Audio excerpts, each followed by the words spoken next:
முத்தமிழர் கலைஞர்களுடைய நூற்றாண்டு நிறைவு, கழகத்தினுடைய தலைவர் மாண்பு தமிழ்நாட்டு முதலமைச்சர், அதேபோன்று எங்களுடைய இளைஞரணி செயலர் மாண்புமிகு விளையாட்டு மற்றும் இளைஞர் நலத்துறை அமைச்சர்களுடைய ஆணையை ஏற்று தமிழ்நாடு முழுவதும் ஒரு தொகுதிக்கு ஒரு கலைஞர் படிப்பகம் இளைஞரணி சார்பாக அமைக்க வேண்டும் என்று சொல்லியிருக்கிறார்.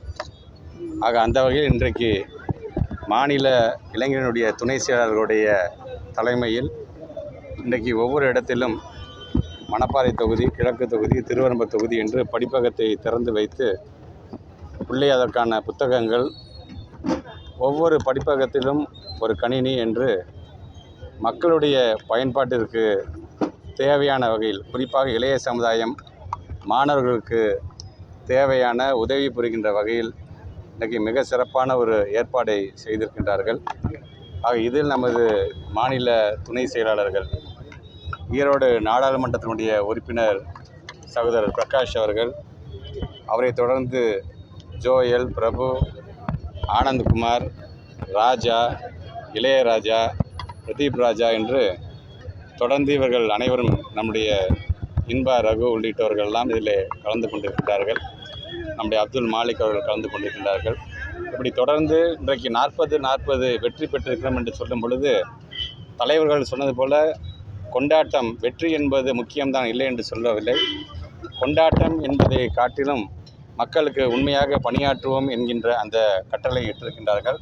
அது அந்த வகையில் இன்றைக்கு தொடர்ந்து, நேற்று தான் வந்தோம். ஒட்டுமொத்தமாக தமிழ்நாட்டிலே முதல் மாவட்டமாக எங்களுடைய மாவட்டம் தான் நேற்று கழகம். தொடர்ந்து நம்முடைய நாடாளுமன்ற உறுப்பினர் வந்த பிறகு எப்படி ஓட்டு கேட்கும் போது ஒவ்வொரு பகுதிக்காக சென்று எங்களுடைய நன்றியை தெரிவித்தோமோ அதே போன்ற நிலையை நாங்கள் இதிலையும் நாங்கள் உருவாக்குவோம். நீட் தேர்வு நேற்று ஏற்கனவே நம்முடைய மாண்புமிகு தமிழ்நாட்டு முதலமைச்சர் அவர்கள் மட்டுமல்ல, ஒட்டுமொத்தமாக தோழமை கட்சியை சார்ந்திருக்கின்றவர்கள், குறிப்பாக இந்திய கூட்டணியை சார்ந்திருக்கின்ற தலைவர் எல்லாருமே சொன்னது இது ஒன்று தான். இந்த நீட் என்பது நம்முடைய மாணவ செல்வங்கள், குறிப்பாக ஏழை மாணவ செல்வங்களுக்கு ஒரு எதிர்ப்பான ஒரு திட்டம்.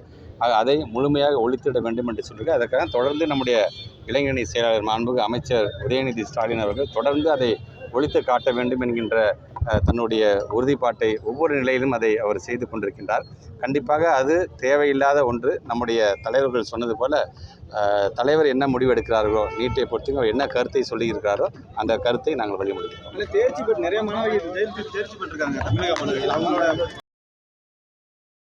ஸ்கூல் திருச்சி